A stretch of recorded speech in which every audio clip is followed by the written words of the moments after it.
Mi nombre es Laura Sabrina Charles, de matrícula 2022-4440. El día de hoy estaremos haciendo una entrevista a un docente innovador, con el propósito de conocer cómo integra prácticas pedagógicas innovadoras en su labor educativo, especialmente en la enseñanza de las ciencias. El maestro es del área de biología. La educación actual exige a los docentes capaces de adaptarse a los cambios tecnológicos, sociales y científicos. Por ello, esta entrevista busca profundizar las metodologías activas, el uso de tecnología, los desafíos que enfrenta al innovar, el impacto de estas estrategias que tienen los estudiantes. Como tema tenemos innovación educativa en la enseñanza de las ciencias, metodologías activas, transformación del aprendizaje. Acá tenemos una imagen que vendría siendo la representación de la innovación educativa en el área de biología. Recalco que el maestro es del área de biología. Acá como concepto de la innovación educativa tenemos que la innovación educativa no se trata únicamente de incorporar la tecnología en aula, sino de transformarla de manera en la que se construye el aprendizaje. Innovar significa replantear las estrategias tradicionales para hacerlas más dinámicas, participativas y centradas en el estudiante. Implica fomentar el pensamiento crítico, la creatividad, la resolución de problemas, promoviendo las metodologías activas donde el alumno sea el protagonista de su propio proceso formativo. La innovación educativa también supone una actitud abierta al cambio, em, a la reflexión constante sobre la práctica docente y el compromiso de mejora continuamente para responder a las necesidades de la sociedad actual. Teniendo esto en claro, procedemos a presentar a nuestro maestro invitado, el licenciado Keury Arturo Silvestre Portes. Hoy tengo el honor de presentar al profesor, un docente comprometido con la transformación educativa y la innovación en el aula. Dicho esto, le concedo la oportunidad al maestro de presentarse, de contarnos acerca de su formación educativa. Maestro. Bien, mi nombre es Keuri Silvestre Portes, licenciado en el área de biología, orientada a la educación secundaria. Mi formación es, como dije ahora mismo, la educación como tal, específicamente en biología, egresado de la Universidad Central del Este en los años 2022-2025. Aparte de este, tengo algunos títulos técnicos, los cuales me han ayudado para obtener algunos logros, como pueden ser mi técnico en administración, mi técnico en electricidad, en refrigeración y el de informática como tal. Aunque esta última la prefiero más como una salida empírica. Actualmente estoy laborando en el Centro de Estimulación Psicopedagógica Macorix, su sigla CEDEPSI, como maestro del área de robótica. Muy bien.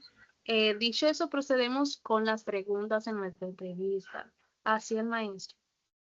Como primera pregunta tenemos, ¿qué significa para usted la innovación educativa y cómo aplica en su práctica docente?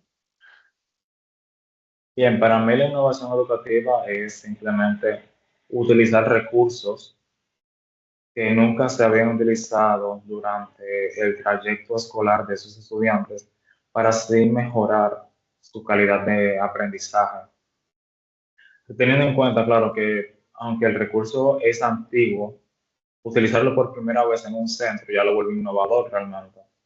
Los recursos innovadores no solamente son aquellos que se utilizan en el momento y son diseñados al momento, sino recursos que en algún momento fueron diseñados y que en dicho lugar nunca se ha utilizado y se utilizan. Particularmente, yo lo utilizo de manera constante en las clases de robótica, teniendo en cuenta de que los estudiantes necesitan el conocimiento más reciente. Y como necesitan el conocimiento más reciente, necesito una manera de que ellos puedan conectar con esto. Muy bien. Haciendo énfasis en las clases del maestro de robótica, Acá tenemos algunas evidencias de sus clases y queremos que el maestro nos explique un poco más acerca de la robótica. La robótica como tal, que se imparte en dicho centro, es orientada en un enfoque STEAM, es decir, ciencia, tecnología, ingeniería, artes y matemáticas, lo que lo convierte en una materia interdisciplinar con un eje transversal multidisciplinario, de manera que se pretende lograr de que los estudiantes sean evaluados desde diversos puntos de vista, no simplemente desde un solo académico, sino desde varias áreas para que los estudiantes tengan el mejor rendimiento posible y que no sean simplemente evaluados en base a una nota como tal, sino más bien desde un sinnúmero de parámetros que pueden existir para la evaluación de un estudiante. Excelente. Y hablando acerca del enfoque STEAM, maestro, nos podría hablar un poco acerca del enfoque? Bien, como tú tienes ahí en la presentación, veo que dice que promueve un aprendizaje más dinámico y significativo, lo que busca que los estudiantes no aprendan las materias de forma aislada, sino conectadas entre sí y aplicadas a la resolución de problemas reales. El enfoque STEAM es un enfoque que se está utilizando más en los últimos 5 años, según algunos registros de plataformas educativas, teniendo en cuenta de que este enfoque lo que facilita es que el estudiante aprenda cuáles son sus usos como tal. Debido a que tú tienes estudiantes que le gustan mucho la ciencia, pero no le gustan mucho las matemáticas. Al igual que tienes estudiantes que le gustan mucho las artes, pero no le gusta la tecnología. Lo que busca el STEAM es que cada asignatura se puede evaluar desde varios puntos de vista para que el estudiante no lo consideren como insuficiente, debido a que cada cabeza es un mundo, cada estudiante tiene sus habilidades, tiene sus ventajas. Entonces el STEAM lo que busca es evaluarlos desde 5 áreas disciplinarias y de igual manera utilizar el mismo conocimiento para integrarlas al tema como tal o a la asignatura que se está hablando. Excelente. Vamos con la siguiente pregunta acerca de nuestra entrevista, eh, que dice qué prácticas innovadoras ha implementado en sus clases y cuáles han sido los resultados de esas.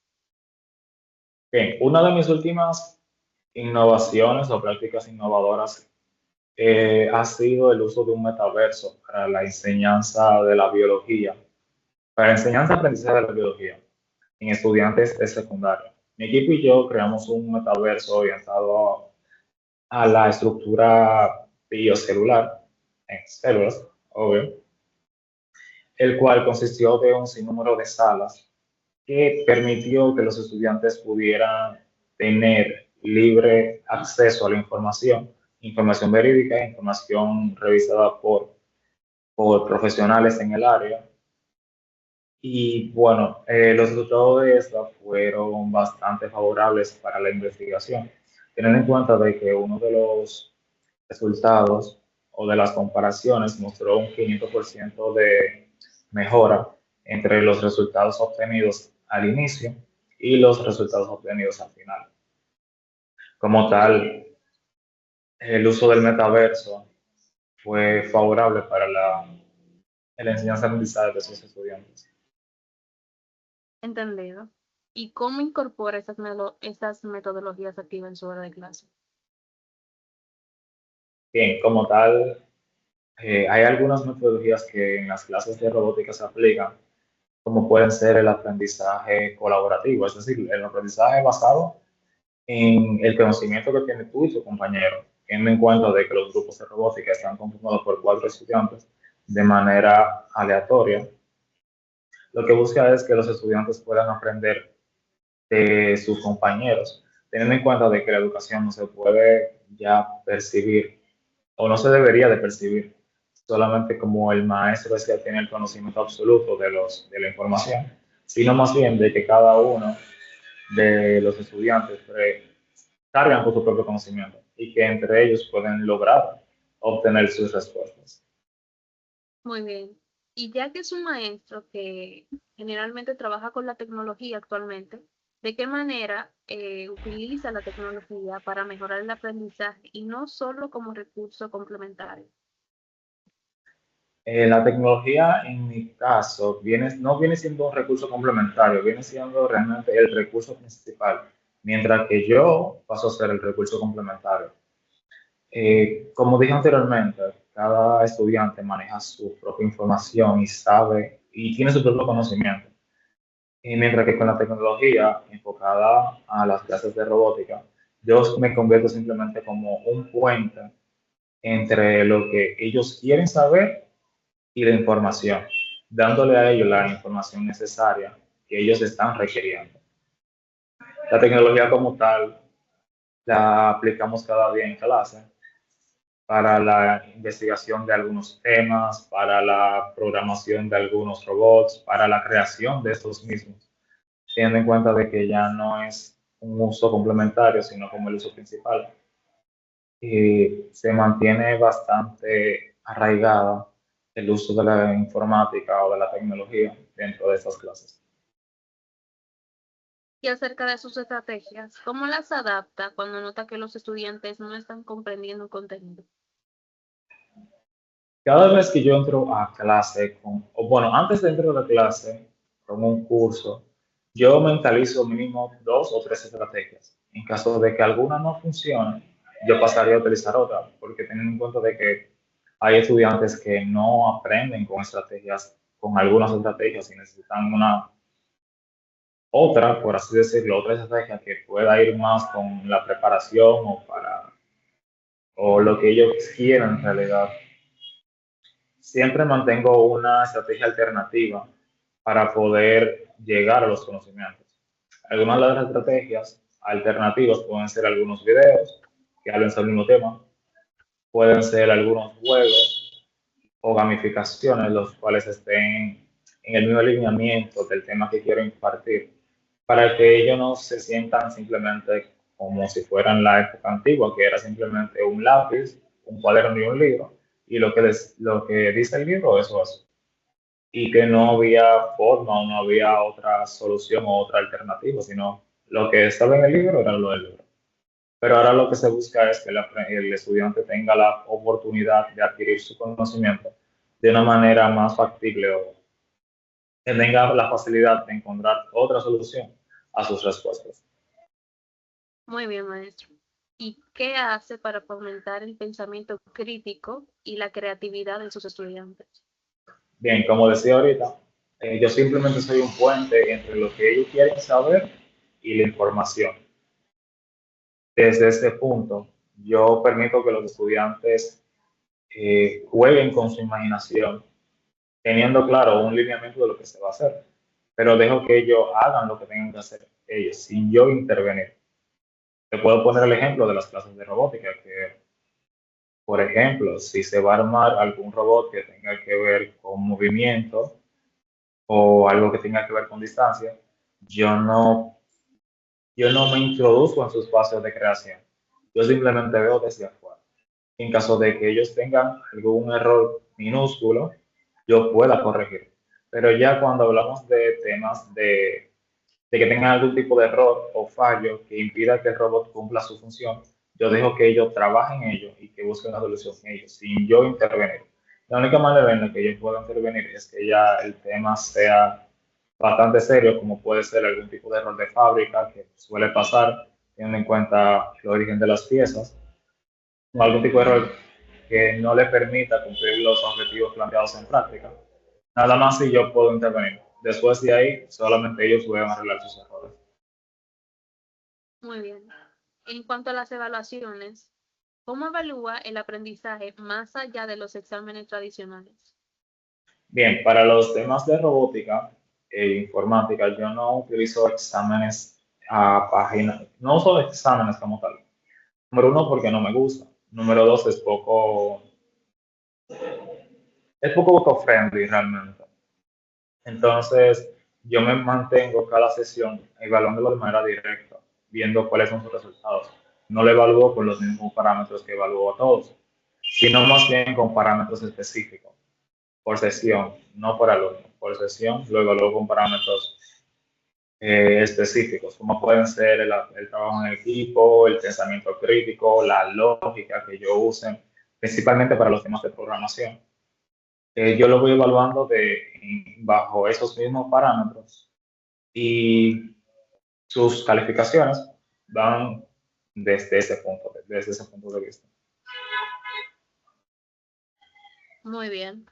¿Y cómo integra las situaciones reales o un problema de contexto en la enseñanza de las ciencias?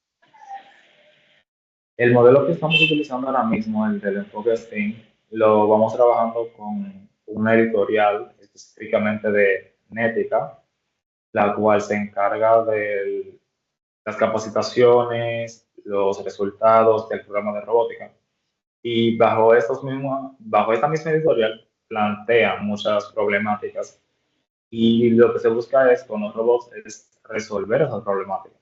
Se buscan problemáticas de la vida real y con los robots se van resolviendo o se intenta resolver.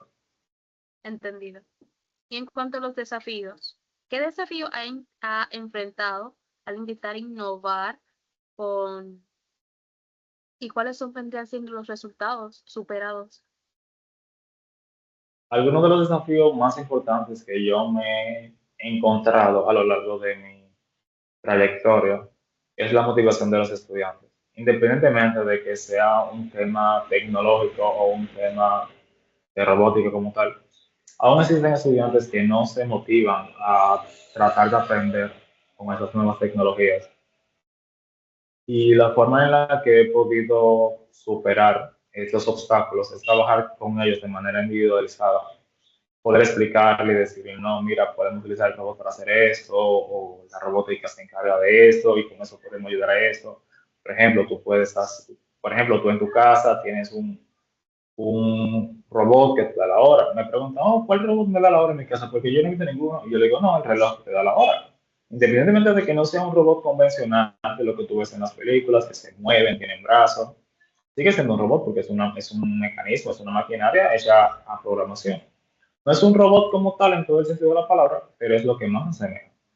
Y en base a ese tipo de charlas es que ellos se van motivando de poco a poco. Aunque el problema todavía perdura con algunos estudiantes, pero ya realmente se va haciendo un poco más llevadero. Muy bien. En cuanto a la participación activa, ¿cómo la promueve y cómo promueve el protagonismo de los estudiantes en el proceso de aprendizaje, teniendo en cuenta que también es maestro de robótica y los estudiantes en este tipo de prácticas tendrían ya que armar ellos los robots? ¿Podría explicarme un poco acerca de eso? Como te estuve diciendo ahorita, yo no me involucro en el armado de los robots. Simplemente cuando son problemas muy leves, como, no sé, utilizan una pieza que no es, son muy parecidas en color, son muy parecidas en diseño, pero que la función es diferente.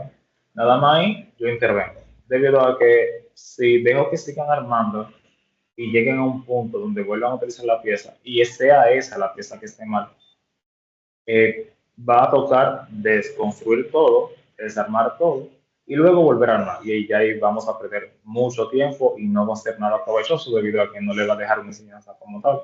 Debido a que posiblemente vayan a pasar por alto cuál fue el error, que fue simplemente pequeño, una pequeña confusión en cuanto a la pieza utilizada. Nada más ahí, como te dije anteriormente, yo intervengo. Ahora, los problemas que son ya de mecánica de programación son ellos los encargados. Solamente ellos son los encargados de construir y programar el robot para que haga la función que debe de hacer. Ellos son los protagonistas de sus propias historias. Yo, sin embargo, simplemente los miro a la lejos y le voy dando ánimo y le voy trazando medianamente una ruta que ellos pudieran considerar en seguir. En caso de que pierdan la noción de qué deben de hacer después, pues ya tienen una ruta semi-estructurada para ellos seguir. Muy bien. Y en cuanto a las evidencias, maestro, ¿qué evidencias tiene sobre sus estrategias innovadoras acerca del impacto que dejan estas estrategias a sus estudiantes? Bien, como te decía ahorita, en base al proyecto del metaverso, fue un proyecto que se hizo un documento como tal, donde se plantearon cuáles fueron las estrategias, cómo se aplicó, cuáles fueron los resultados, qué se hizo, y así sucesivamente. Esa es una de las evidencias, también tienen las imágenes que te envié, aparte de eso.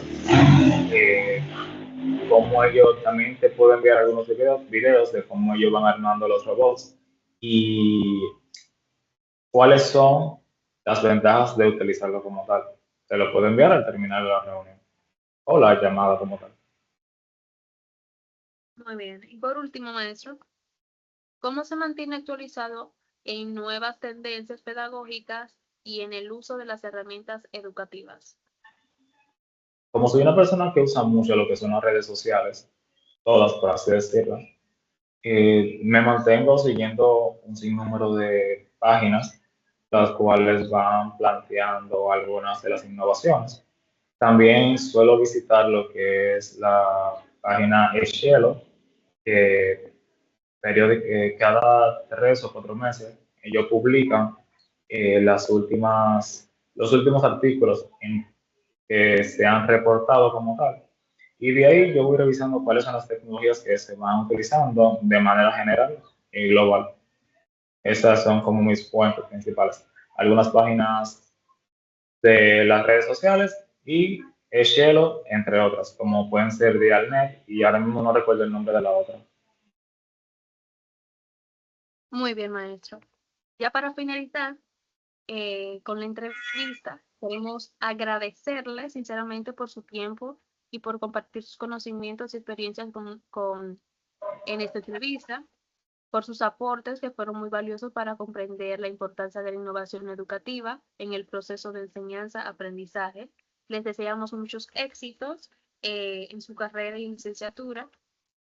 Ha sido un placer conversar con usted. Y ya hasta aquí nuestra entrevista.